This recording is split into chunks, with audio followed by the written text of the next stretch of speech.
Hello, and welcome to episode 12 of the In the Clutch podcast. My name is Drew Clutchy, and I'm here alongside my co host, Jeremy Wilson. We did decide to take the week off last week, but we're back with episode 12 right now. And what a week, or a couple weeks, I guess, it's been for LeBron.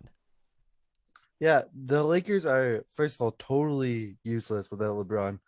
So the Lakers, since the All-Star break, are 2-6, I believe. And in both games, LeBron has dropped 50 plus. Yeah, that's crazy. And to be fair, they're almost useless with LeBron. Like, LeBron's just running around doing MVP things and being LeBron James, and everybody else is almost losing him the game. Yeah, it's tough. He doesn't have many good teammates. I like Malik Monk. Right. He's got some adequate role players that I would really like coming off the bench for other teams, like Malik Monk or Austin Reeves, or I like Carmelo, but not that much.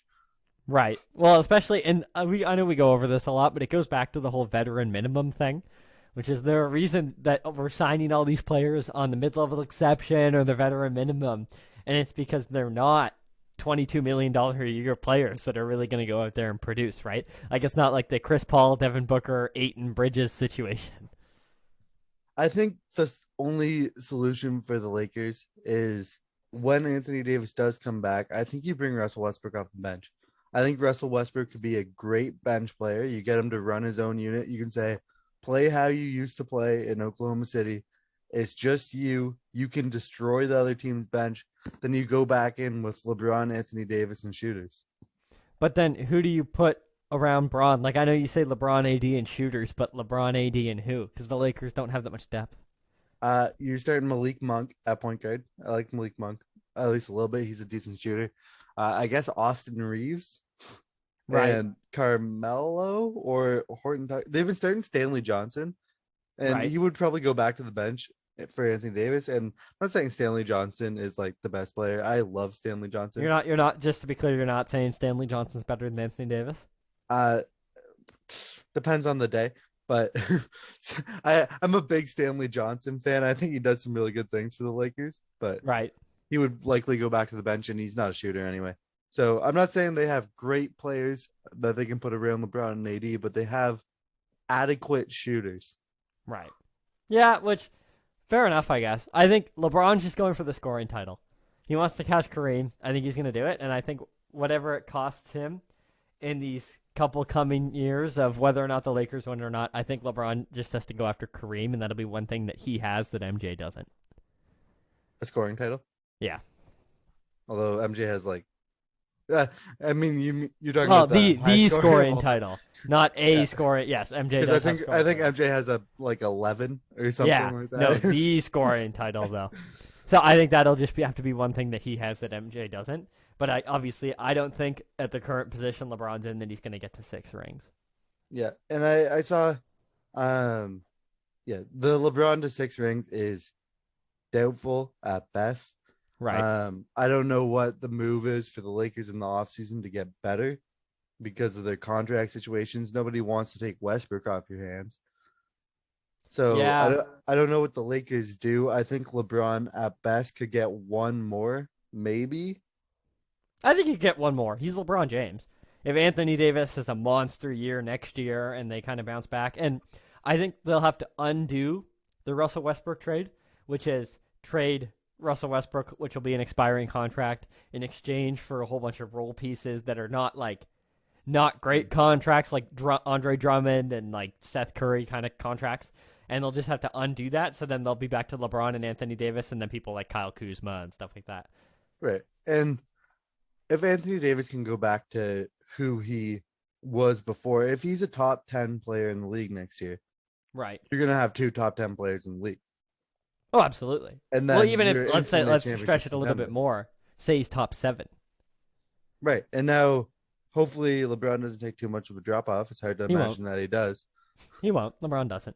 LeBron's gonna be 47 and averaging 26 points per game still, but I always joke that if we're doing a keeper league for fantasy, I'm gonna draft LeBron first because it's like LeBron's gonna let's do a 20-year keeper league and I'll pick LeBron first because 20 years from now, Luka and everybody will be retired. LeBron's going to be dropping like 30-point triple doubles. Yeah. Well, LeBron will still be averaging 25, 7, and 7. Yeah, he'll be like he'll be 68 years old and he'll just be like getting buckets on Bronny James. Uh, On so yeah, Bronny's kids. He'll be getting buckets on Bronny's kids. yeah. So if Anthony Davis gets back to what he was considered before, it's like the Lakers should be back at least in contention. Right. But yeah, it's hard to imagine him getting to six. So in terms of the conversation with Michael Jordan, you really want to just stack accolades on top of accolades, right? Absolutely. So, a couple other interesting pieces of news that occurred in the past couple weeks in the NBA. So, I know you want to touch on Gary Trent, so I'll just let you go for that. I just love Gary Trent as a player. I know those of you that don't watch a lot of Raptors games might not watch a lot or any of Gary Trent. Um, I like who he is as a shooter. He's will always shoot. He wasn't great the last few games, but then last night playing against the Suns had 40 points on 21 shots. Right. And he's the Raptors don't have a lot of shooters. So if Gary Trent or Fred VanVleet touch the ball, I'm like, shoot it. Anywhere Right. you are, I don't care where you are, shoot it. I think it's going in. Well, and I always felt the same about Kyle Lowry, too. Yeah, so it's nice to have another player I'm confident in scoring, and I feel like Gary Trent is almost like mistaken by people like me as being a veteran because he almost feels like a veteran scorer, Right. similar to like a Seth Curry or somebody like that. But Absolutely. he's 22. Yeah, well, and I always do the same thing with OG because I always picture OG guarding LeBron in like the semifinals and conference finals in like 2016, 17, 18.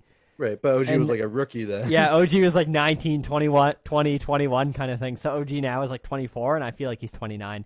Like I always look at OG as like, oh, he's not going to get any better, and that's like a dead contract for us now. He's just a 3-and-D player. But I'm like, every year there's always that chance that he could take a jump because he's only like 24. Yeah, exactly. So like Gary Trent, I feel like seems almost like he's 30, but I was wrong about his age. He's now 23. He turned 23 earlier this year. Right. Um, but like yeah, he fits the OG and Scotty Barnes, and so Siakam and Van Fleet are a little bit older, but not much, and the Raptors still have like really good young pieces that are growing. Well, Siakam and Van Vliet are a veteran presence, which you need. So it's Right. nothing wrong with not everybody has to be on the exact same. Like they don't all have to be 20. They didn't all have to graduate high school together to be on like quote unquote the same timeline because you still get that veteran leadership from some guys, right? Right. And Siakam is 27 and Van Fleet's 28. So it's not like they're moving out of their prime all that soon. Well, and it'll be similar, really. Let's say that we become a contender in the next 5 years, just for the fun of it. It'll be similar to when we had Kawhi and Kyle Lowry. They were kind of floating around the age of 30, but then like Siakam and OG and Freddie, like they were all younger, right? Because that's already 3 years ago. So Yeah. not every player on your team has to be 23, 24, 25, 26 all at the same time. You need some guys that are, and like look how old Mark Gasol was and Serge Ibaka. Well, the Thunder are just going to draft all these rookies with their 18 first round picks in the next 5 years. Yeah, I don't want to talk about the Thunder because I can't even make sense of what the Thunder are. Like I don't understand because like it's good. Let's say you have 2 first round picks in the next 2 drafts. That's pretty good. You'll probably get a player, especially with Sam Presti's like reputation for drafting and finding good talent. You'll get a good player.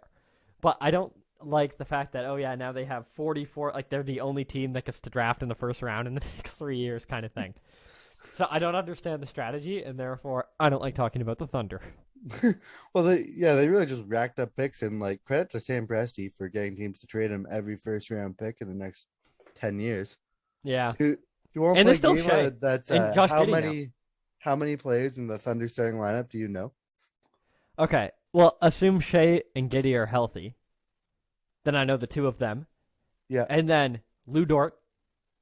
Oh, I get he's also hurt. So Well, yeah, I that's guess what you I can mean. Like assume he's healthy. assume health. I know Right. three So Thunder you got those players. three, yeah. Okay, that's it. Yeah. They ran a lineup against the Timberwolves. They lost by 37. Was Wait, the Thunder Shea lost? was Shea who dropped 33 in that Yeah, game I and saw still that. lost by Didn't 37. yeah. But it was Shea, Trey Mann, Isaiah Roby, Darius Bailey, and Alexei Pokashevsky. Yeah, I don't know any of those And people. what kind of starting lineup is that?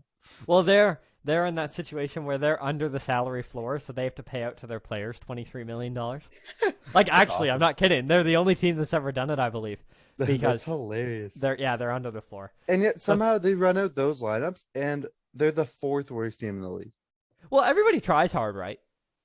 Yeah, Because frankly, like if you look at the Cavs the past few years, like yeah, the Cavs had Kevin Love, which like Kevin Love's proven he's still a decent bench right. But player, Kevin Love and wasn't trying. Kevin Love wasn't trying, right? So Right.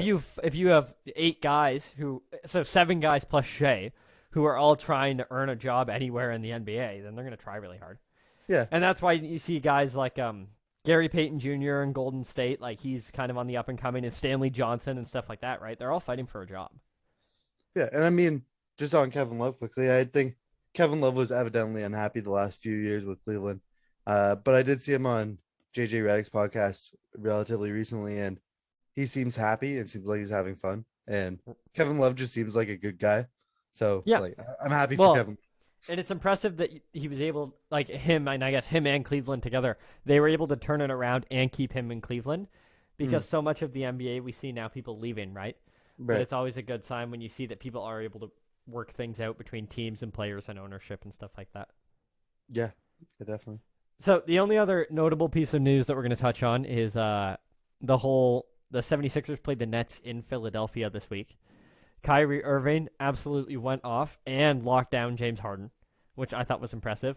Ben Simmons didn't play, and they booed him every time he went to like grab a loose ball or when he was like helping Patty Mills warm up. And there was some expletive language used in the chants as well regarding Ben Simmons. But the Nets dusted the Sixers. Yeah, not close. The final score was 129 to 100. And Um, the game was never close. yeah, and the game was never close. The Nets went up 17 after the first quarter, and that was basically all she wrote.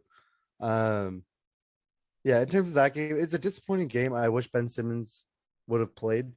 Right. I don't know if you saw what Kevin Durant said after the game. It was pretty savage what he said. Hard to chant at Ben Simmons when you're losing by that much. Yeah, I thought that was absolutely. hilarious. I'm hopeful of a playoff series between the Nets and 76ers. And I want it to take place in Toronto, so Kyrie can't play I would like it to take place exclusively in Philadelphia. All 7 games all in 7 games. Philly. Well, that's not a far flight from Philly to Brooklyn, so Yeah, it'll be a lot of back and forth in that one. But but Brooklyn's to got to me get out that of the play in for that to happen. So yeah, exactly.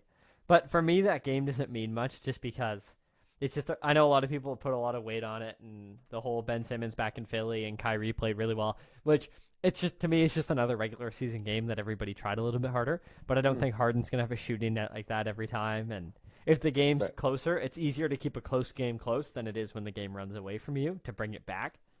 yeah, So that game doesn't really indicate anything to me. We know Kevin Durant is incredible. We know Kyrie's really good. So it is what it is. It's just another regular season game for me. yeah. I don't think it's at all indicative of the Nets being better than the 76ers. Not that I'm saying they're not. I just don't think that game shows really anything at all. Indicative. That's like a 4 syllable word. uh, That's pretty good for our podcast, especially in the morning here.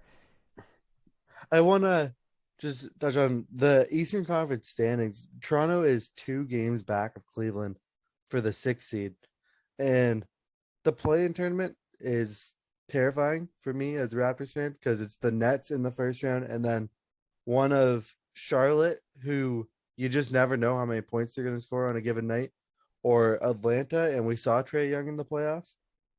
Um, so I have really no interest in being in the play-in tournament. I would love the 6th seed, even though that gives you the 76ers in the first round. Well, it doesn't matter who you get in the first round because you're gonna get Them somebody at eventually. some point. Yeah. Like you're gonna get Milwaukee or you're gonna get Miami or you're gonna get, like if you're gonna win the and like that was it indicates like when you look back and we had Kawhi. When we had Kawhi, it actually didn't matter who we got because we knew we were that good. So if Right. we're worrying about who we're gonna get, like to me, there's no sense worrying about it because you're gonna in the Raptors case right now, we're gonna get a team that's better than us at some point. Right. Obviously, like you said, I'd rather not make the problem worse by playing Brooklyn in the play-in game or something. Yeah. But like whether we're the 6th seed or the 5th seed or whether the Miami gets an injury and drops down to the 3 seed, like it doesn't matter to me. Either way, I'm worried about playing any of those teams. Yeah, and Toronto is likely to be outmatched in the playoffs by whoever they play in the first round. Right. Uh, Other than I really don't have a whole lot of confidence in the Bulls, so if they got the Bulls in the first round, I'd be Oh, pretty happy so with that. DeMar DeRozan can come ruin us? No, Uh, that's actually my worst case scenario. I think. LeBronto turns into I don't know what it would turn into then, Oh, but you really backed yourself into a corner on that one. um, but in terms of that, I mean, Toronto I think would be outmatched in terms of anybody they played in the first round. But Toronto's the type of team that I feel like with any team they could take them to 7 and lose, you know. Oh, absolutely. Especially with But the way we play defense and the yeah, way we can't score. you got like a scrappy defensive team, and it's like, yeah, they could go to 7 with Milwaukee, sure. Also, I believe the term you were looking for was Duranto. Toronto, there I it had to is. think about it for a second as you were talking there. I was like, wait, how would that work? I thought I can't just make fun of him. I gotta at least Yeah. like to see if it works. But yeah, no, I think a lot of the other teams who are above us are probably looking at that, and they probably are worried to play us. I don't think there's anybody. Honestly, if you look at the bottom 4 seeds in the Eastern Conference right now, if we eliminate 9, 10, I think Toronto would be the top choice for any of the top 4 seeds to play because Right. Boston's on a tear. Cleveland, it's hard for me to get a read on Cleveland, but they've beaten Toronto a few times. So, like, Well, Cleveland to me guess is they're like good. Toronto. It is what it is. They'll either beat you or they won't. And then the Nets. And I think people would rather play Toronto than the Nets. Yep, I agree.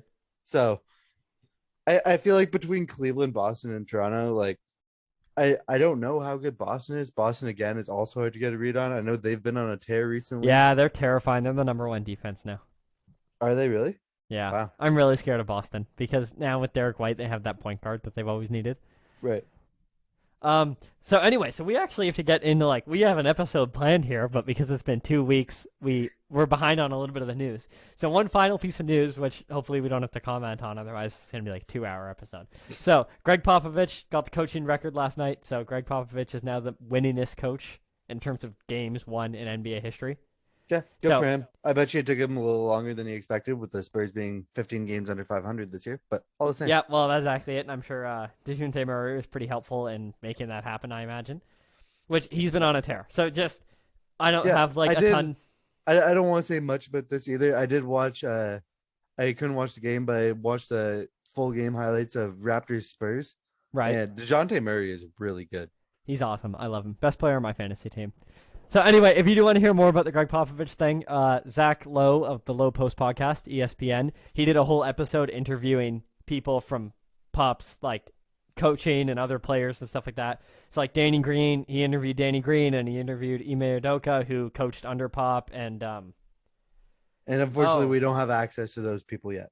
no, not yet. We're getting there. I'll do an episode like that next year, maybe. And LeBron, when LeBron breaks the scoring record, I'll do people who are close to LeBron. Yeah, Rich Paul, Carmelo, Dwayne Wade. Yeah, exactly. So I'll figure that. I'll get that on the thing for next year. But Yeah. so yeah, if you want to hear about that, the Low Post podcast, Zach Lowe of ESPN, he did a whole episode on that with far more impressive contacts than we're able to generate to talk about Pop.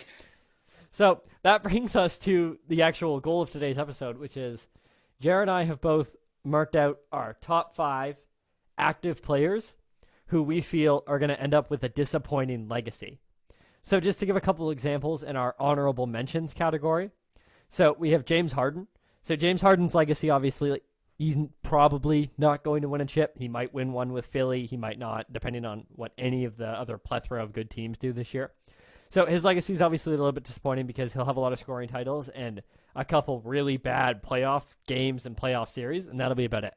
So to me, he only makes the honorable mentions list just because, like, he never really had great teammates when he was in Houston. So as much as they had some historically awful shooting performances in pivotal games, we also weren't expecting him to win a championship in the same way we were Golden State at that time with Kevin Durant and Stephen Clay and LeBron's Cavs. So while his legacy's a little bit disappointing to me, it's not like standout. He won a lot of scoring titles. He had a good career, assuming he doesn't win a championship. So that's kind of all that's there for me. So he'll be an honorable mention. And then, Jared, you want to talk about Zion? Yeah, Zion, I hope does not end up on this list. We just thought we'd put him in here because he's only played, I believe it's like 85 or games or something in his 3 years in the league. And he was incredible when he did play, but you really don't want him turning into somebody like Greg Oden or somebody whose career was just ruined by injuries before we could really see what they are. Right. Because I know in the 1 year we got to see him play most of the year, he was an all-star and averaged like 27 and 8. And On a that was huge his pain efficiency. right. And that was his first year of NBA experience. Right. And we'd love to see what Zion could become, but out of fear that we'll never see it, we've put him as an honorable mention on this list. So then my last honorable mention, just so you guys can catch the vibe of what we're going for. So my last honorable mention is John Wall, which similar thing. John Wall has been so injury ridden his whole career, but it really looked like back in 2015, 16, 17, it was going to be like him and Bradley Beal. Like they were going to be running it in Washington and they were going to really be a playoff contender for the coming years. But then obviously John Wall never able to put up a consistently healthy season or back-to-back healthy seasons to really get into a rhythm. And we got to see Bradley Beal blossom because of it, but it never turned into anything major in Washington. So obviously John Wall was never expected to win 4 rings and 8 scoring titles and stuff like that. So he's just on the honorable mention portion of the list. His legacy is disappointing for the player that he was. So are we going bottom to top or top to bottom? We'll go bottom to top, 5-1. So who's your 5th most disappointing active player? I only ended up with 4. Okay, so I'll go first then. Okay. I'll give you my 5th. So my 5th is Derrick Rose. Derrick Rose won an MVP. I have Derrick Rose higher on the list. So for me, Derrick Rose is 5 because he won MVP. But he won MVP, and when you look back at that, I know a lot of people say LeBron should have won MVP. And John Morant now has better numbers than Derrick Rose did in 2011, and John Morant is not going to win the MVP this year. Sorry, Memphis fans. So Derrick Rose obviously had a disappointing career, and he's actually since come back and become like a pretty good role player through, even though he went through like that 6-7 year injury period. He has come back and turned into a pretty good role player. But like Derrick Rose overall, the fact that you go from an MVP to a role player and just a lot of gap years of injury, that's really disappointing to me on his overall legacy. Yeah, and I think it's awesome. All the credit to Derrick Rose for being able to go from superstar to being hurt, coming back and accepting a role as something less than he was.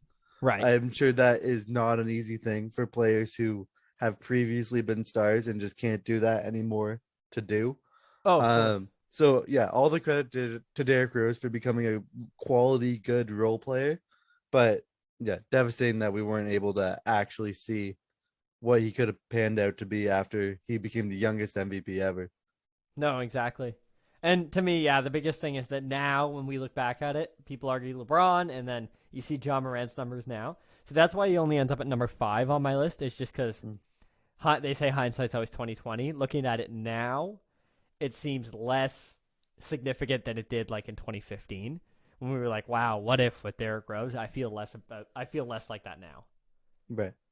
So then, hit me with your number 4, Jarrett, which is really your number 5. I have Kevin Durant on Okay. my list because I feel like Kevin Durant is going to end his career without a real championship. Right.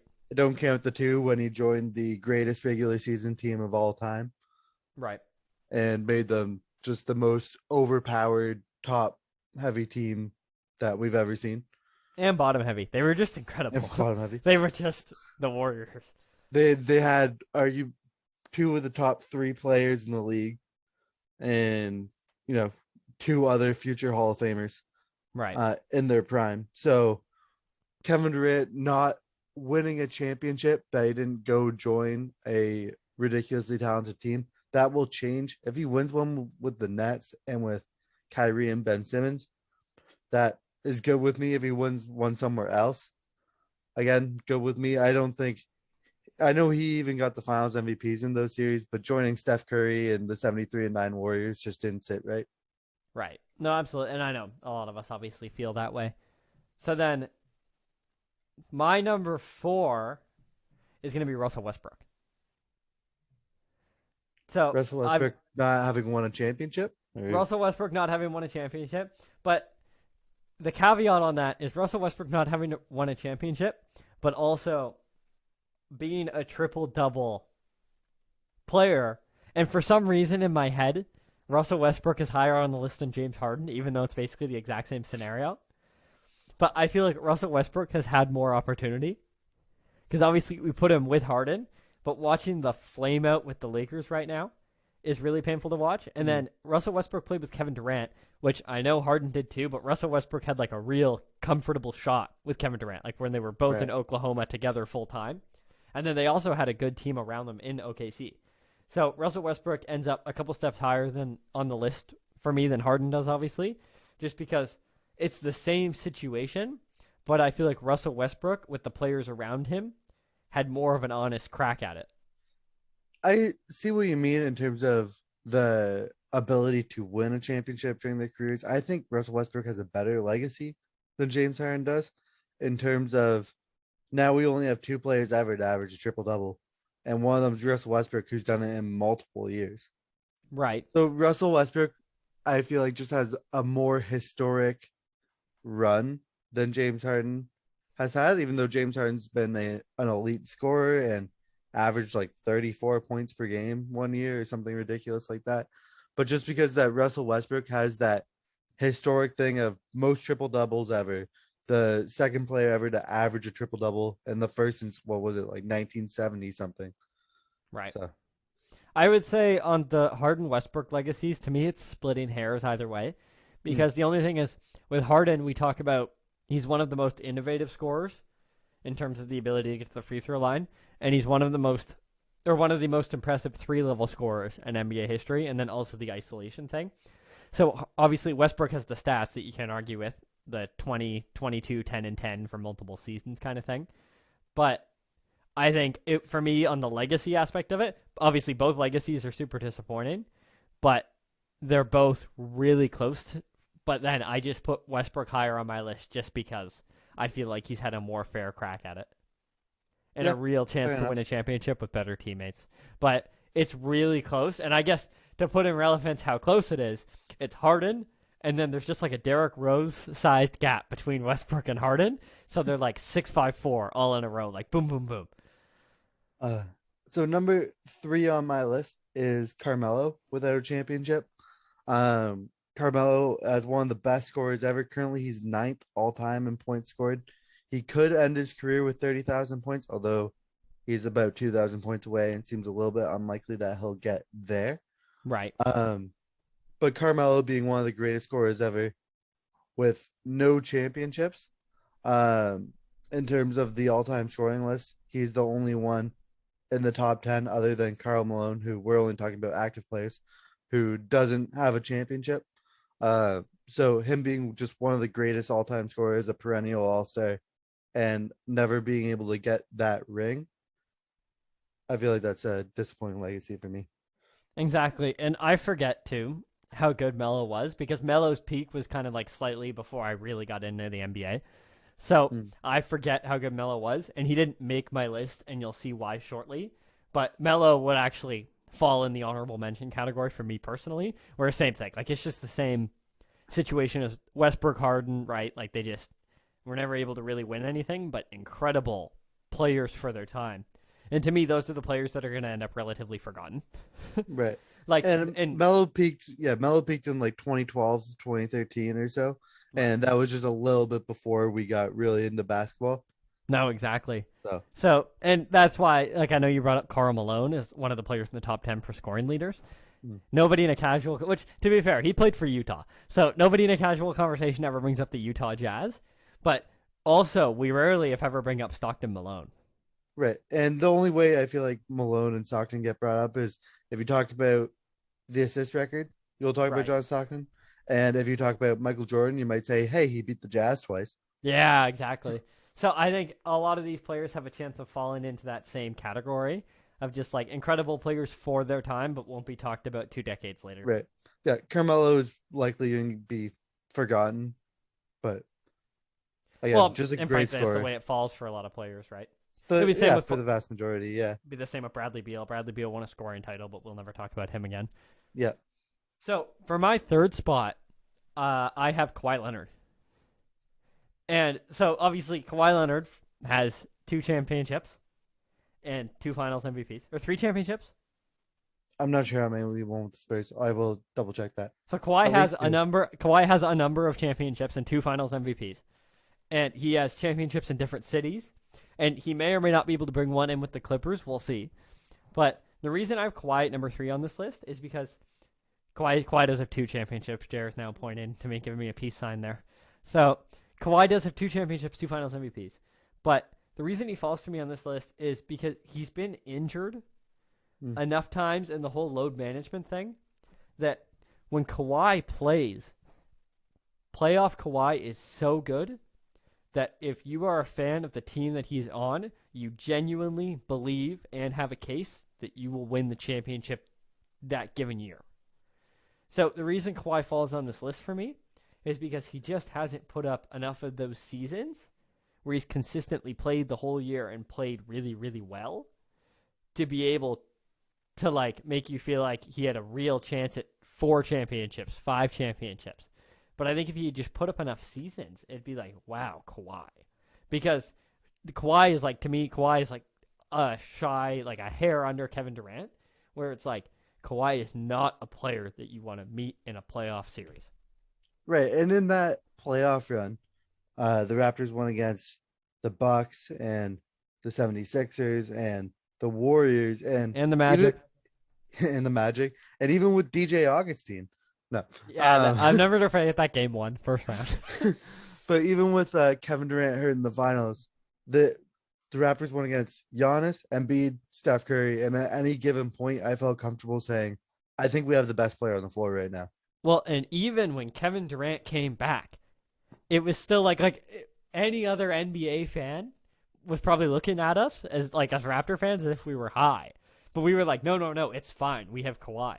It's like when Kevin Durant came back, like I didn't like our chances like as much as I did before Kevin Durant joined the series, but it was still like you just believed in Kawhi, and you saw it in San Antonio, and you saw it with the Clippers when they had a relatively healthy team, and I hope we get to see it again.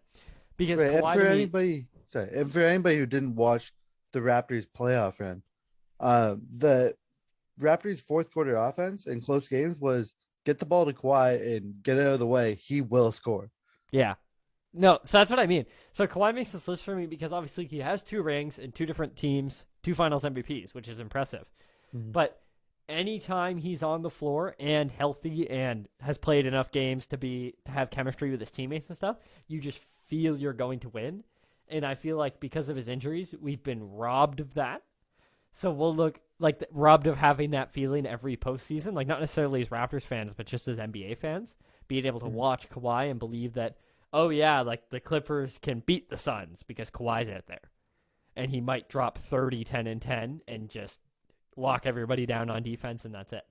So he makes that list for me because he'll have 2 rings at the end of his career, maybe 3, depending on where he goes or if he stays with LA or whatever. But he had, like, when I look at Kawhi, I see him as a player who had a chance to have more. Right. Like, he could have 4 and 3 Finals MVPs and 1 ring that he won with a better player, maybe, and, like, be really in the upper, like, talking about top 10.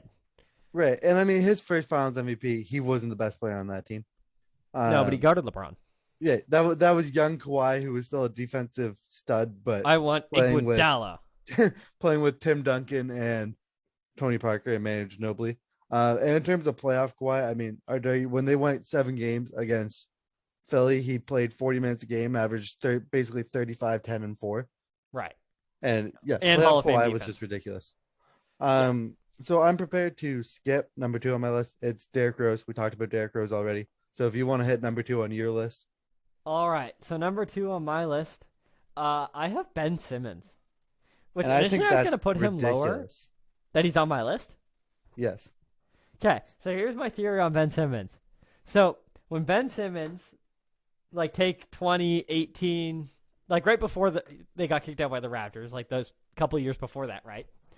We were like, if Ben Simmons can learn how to shoot threes, it's game over for like 2017, 2018, 2019. We were like, if Ben Simmons can learn how to shoot threes, it's over. Like, game over, the whole thing.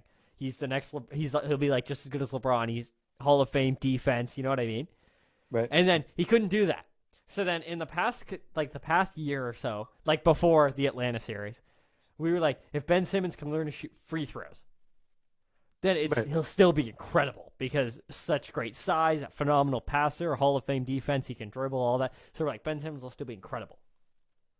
Right. Can't shoot free throws, can't shoot threes, can't shoot like a jump shot in a game. Like Okay. literally can't. But the thing that boggles my mind about it is he can't. Like he can pass phenomenally well and dribble, and so he's coordinated enough to be able to do it. It's not like we're asking Shaq to go shoot a step back three, Right. but he just won't try. And yeah, the other thing is like he won't try. Like it's whereas Westbrook shoots too many of them, but Ben Simmons won't even try to take a three or a mid range or like a floater. Like he just won't shoot the ball. So he quickly climbs this list for me because assuming he doesn't win a ring, which reasonable chance just based on odds, not that many NBA players win rings. Assuming he doesn't win one, then he was this player who we talked about from early in his career being the next LeBron to later in his career, like not even later, like later by the time he's age 25, being like, I wish he was either willing to take a jump shot or he could shoot free throws at better than 30%. Okay. But hear me out. So you have a 25-year-old, right? Ben Right. Simmons is 25 right now, and we're talking about him having a disappointing legacy when he is a 3-time All-Star, 2-time first team All Defense, and 1-time All NBA third team. Right. But just think about what could have been, right? Because it's not that his legacy is disappointing, it's that his legacy is disappointing for who he is. Because if we're But talking he's about, if we're making a list of disappointing legacies, then we have Greg Oden, Anthony Bennett. Like, it's not that hard of a list. But given the fact that who Ben Simmons is and what he almost was, that's where he ends up easily in number 2 on my list. wait, but I don't think he's disappointed in terms of if you went back to that draft and you redrafted it, you would still draft Ben Simmons first overall, unless I'm missing somebody huge in that What? draft, I'm which is assuming you're possible. looking at it. What draft year is it? 2018? Um, 2017? 16? 2016 draft, I believe. Let me And think. I believe it was Lonzo went 2 in that draft. I can double check that, but as Oh, a yeah. first overall pick, he hasn't disappointed. Well, he isn't Oh, disappointed Brandon as Ingram went second in that draft. well. I was gonna say you might take Jalen Brown, but that's splitting hairs. You might take Jamal Murray, but that's splitting hairs. But obviously, that's knowing where Ben Simmons is now. Which now, like he's not he's not even playing, so now it's kind of Right. questionable. But other players in that draft, Dejounte Murray was in that draft, Pascal Siakam. Yeah, and they're really good players in that draft, but there's nobody you can say for sure you would have taken over him if you got the chance to redraft. No, but there are 4 or 5 players that we talk about taking over him. Right, but does that mean he's disappointed as the first overall pick when he still might be the best player in that draft? Yeah, but we talked about him being the next LeBron. Like seriously, like LeBron talked about him being the next LeBron because he had all the same skills. He's bigger, stronger, faster, and he has the ability to shoot. Like in terms of he can handle, he's a great passer, so he has the finesse things. He can finish around the rim with either hand. So he has the ability, but then for some reason he just can't. Right, and really the most disappointing thing about Ben Simmons is that you can live with the lack of 3-point shooting. Giannis doesn't really shoot threes either, but he's a late game liability, right? He can't make free Right. throws. So when they had to pull him off the court for Tyrese Maxey at the end of games, that's not ideal. Well, and that's the perfect example. If he had a willingness and percentage ability to shoot the same as Giannis, it would still be relatively game over.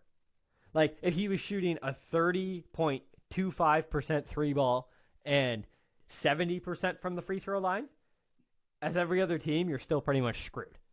I don't even think he needs to do that. Like he has again been a 3-time All-Star, shooting essentially no threes. But if he could just shoot free throws and be a good free throw shooter, or not even a good free throw shooter, a mediocre free throw shooter, you Like can live with mediocre the lack of 60%. mediocre 70%, Right. 75%. So when you can't just foul him and assume he's missing one of two. And that's what I mean. So that's why he and Sabonis was in that draft too, for the record. But that's why he ends up so high on my list is because we're talking about if you could be like a 70% free throw shooter, you'd be an A+ player. Right. So the fact that that's like, and given that like you're a professional basketball player, so you have every hour of every day to go shoot free throws, and Steph Curry will come coach you, and like Steve Nash, like given that that's how close you are to being, we're talking about you're like a top 5 player in the league. If you can do that, and you can't, Right. And that's why it ends up so high on that list for me. it is ridiculous. It's that him as an NBA player can't make his free throws. Right. Um, because there's really no excuse for that. I don't know if it's a mental block in terms of Well, it all the appears as though attention it is focused now, on him. Because if he doesn't learn to shoot free throws with Steve Nash as the head coach, who shot 90% for three free throws for his career, which it's that's just crazy. yeah, it's just totally like there's no excuse. So he does absolutely need to learn to shoot free throws. But So I yeah, don't that think he has the second most disappointing legacy among active players. fair enough, and we'll have to agree to disagree on that. But that's I have no problem putting him that high on my list just because of how close he was to being incredible. So then, you look like you do you have something to add, or do you want to give your number one? I can give my number one. I think it's gonna be your number one too. Okay. Um, I have Chris Paul. Chris Paul no ring is really really tough. I think he's likely the third or maybe fourth best point guard ever, Right. and have no ring at that point just really hurts. I hope he gets one with the Suns, Right. but Well, I'm point God. But and he might get one with the Suns. Like you never know. But this is in my opinion, this year is their last chance. yeah. I mean, I think they've extended Bridges already, and maybe they can extend Aiden, but Chris Paul's not getting any younger. Right. So you Chris Paul needs one soon, and I hope he gets one. Maybe they'll Well, trade him to the Lakers for Russell Westbrook. and to me, the other teams are gearing up, and that's why I think it's his last year. Is because this is the last kind of buffer year where like the Lakers and the Nets are just a total all over the place, 500 or below 500 kind of thing. So Right. and Kawhi, like no Kawhi this year, no Paul George. So like this is the last year that the road. It's similar to when the Raptors hit that gap, right? The Raptors had that Right. 1 year gap where everything was kind of all over the place, and they took it because LeBron wasn't even in the playoffs because it was like his first year in LA, and then there was the whole Kevin Durant injury. So like that was the one shot, and we got it. So to me, this is like the Suns are lucky enough that they get a second shot at the one shot, where this is to me the last year that we're in a buffer year. So if Right. they don't get it That's this year, I don't think they will. Yep. Yeah, I think Chris Paul, which I actually didn't think of Chris Paul, and because Chris Paul is so good again, still like now at age, I think he's age 36. I'll double check that. But because I don't think of Chris Paul, as weird as it sounds, on this list because he's not struggling like the rest of the players that we've named off, right? Yeah, Chris Paul's Right. 36. And yeah, Chris Paul is obviously great, and like I said, I think he's the third probably best point guard of all time. Right. Um, it's just really unfortunate. It's funny that I count him as better point guard than Steve Nash when Steve Nash actually has two MVPs. Um, Yeah, but although aren't Steve Nash's MVPs also under debate? very much so. I believe he kind of stole one from Shaq and maybe one that they want to give to Kobe. Yeah, so that's tricky. The MVP debate will always be like that. Yeah, I swear I don't think like I obviously can't deny Chris Paul. Like you're bang on that he should be there, but I actually didn't think of Chris Paul. He's not down on my list because he's Oh, still so productive at age 36. It's like so I've who's kind of your moved number one? on. I moved on from Chris Paul not having a championship, like mentally in my head, because I Right, don't even think that's how we'll define Chris Paul's. Like even if he gets one, I don't even think that's how we'll define Chris Paul anymore because he was more than that. right. So who's your number one then? I have Kevin Durant. All the way up at number one because of the no real championship.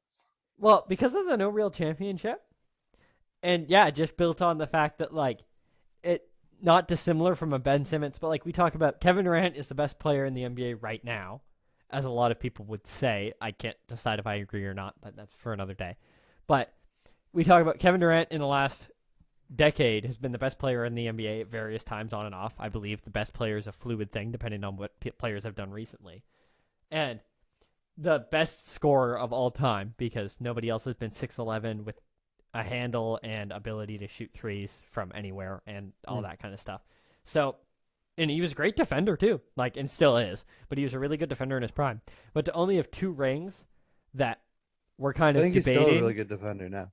Yeah. Although I So, guess you can say he's in his prime. So anyway, yeah. go So ahead. there we go. So to only have two rings that as an NBA community we debate about how much they count.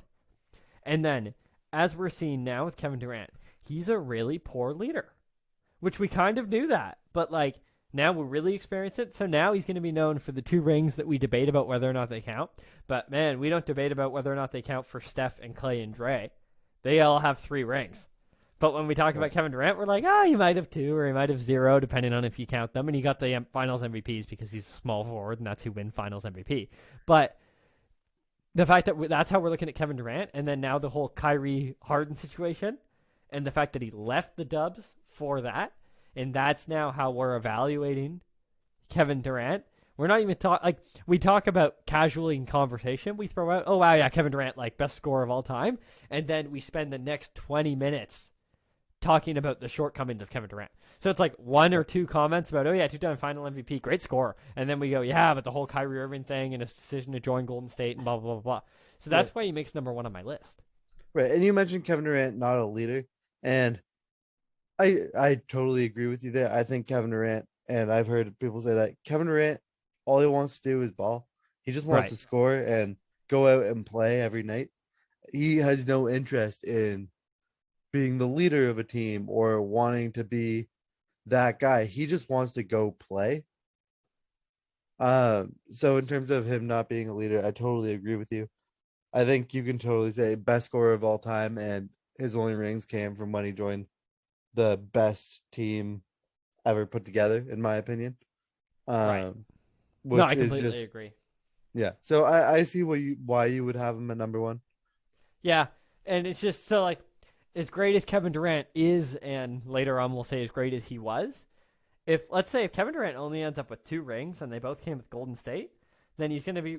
And I know Stephen A. says this a lot, but like he's going to be the guy who's known for leaving Steph Curry. And we Right. don't we we count the rings that the like I don't consider Kevin Durant a warrior. We count the rings that the Warriors have. We don't count the rings that Kevin Durant has. Right.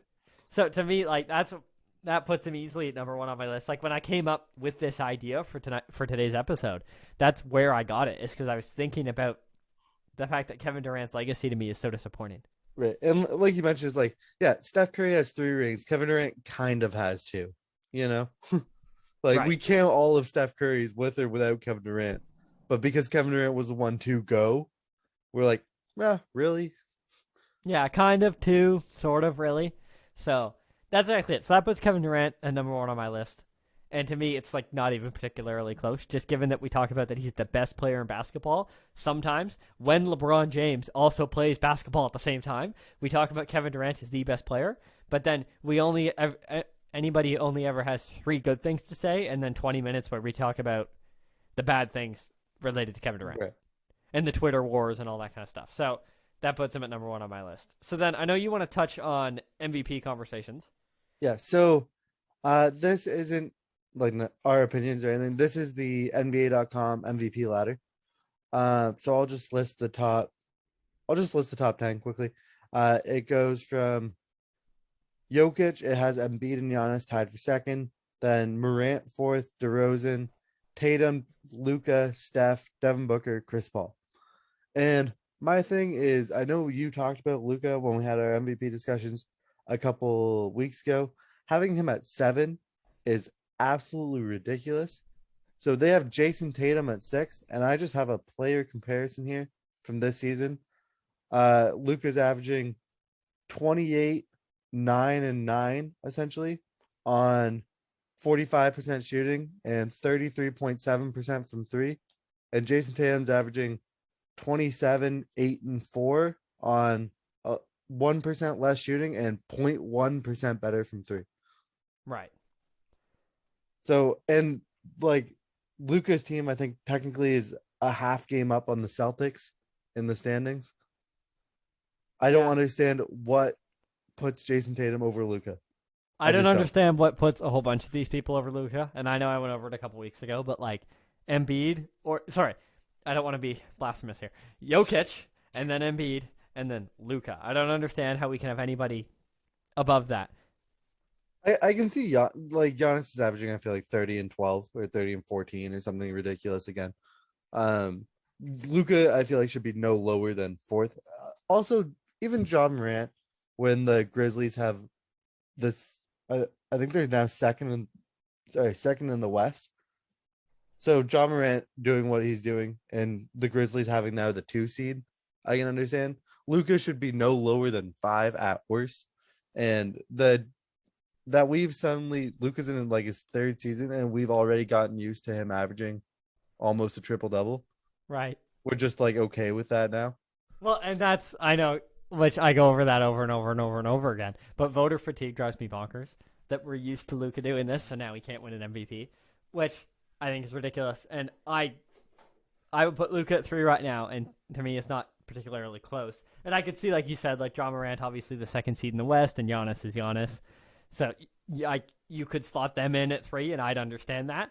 But for me personally, like just based on the numbers, he's just that little bit behind Jokic and Embiid.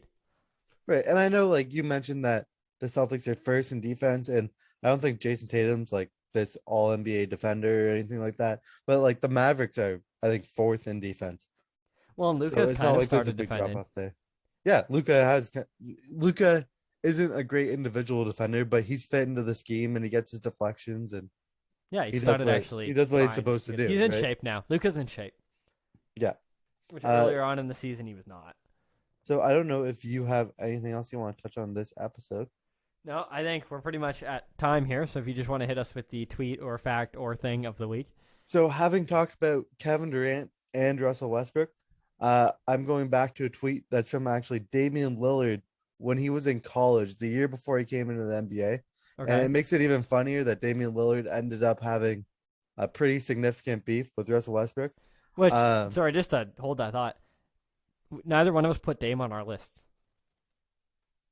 no, I feel like Dame, in terms for how we think of Dame, like Dame's really that guy. He just hasn't had the team. I And guess we that's just true. kind of forgive Dame for that. We're like, oh, he's one of the best clutch players ever. He's doing what he does, and he nobody put a team around him that could win. So we just kind of forgive Dame for that. All right, maybe an honorable mention.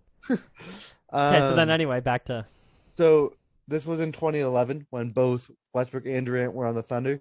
Damian Lillard tweeted, okay, Durant's that dude, unstoppable. The only person who can stop him from scoring is Westbrook. hey, he's not wrong. And he's not wrong. And just the fact that Damian Lillard then went on to have beef with Russell Westbrook and Kevin Durant left Oklahoma City largely because he didn't like the decisions Russell Westbrook made. I think The that is a hilarious tweet to look back on. the only thing that can stop Kevin Durant from scoring is Westbrook, and the only thing that can stop Westbrook from scoring is the backboard. Quote Drew The rim's Preskey, about a 2022. rim's about a foot too small for Russell Westbrook. Yeah, you just like the ocean. We gotta start aiming for that.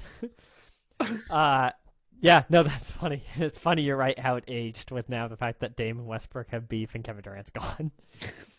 Yeah, that tweet for sure aged well Yeah, looking back on Twitter, for that's always the everybody best except part. for Westbrook, I guess. Yeah, literally. That's always the best part of looking back at tweets and other social media things is seeing how they age as time goes on. Uh, So that's all we've got for this week on the In the Clutch podcast. We'd like to thank you for listening, and we'll see you next time.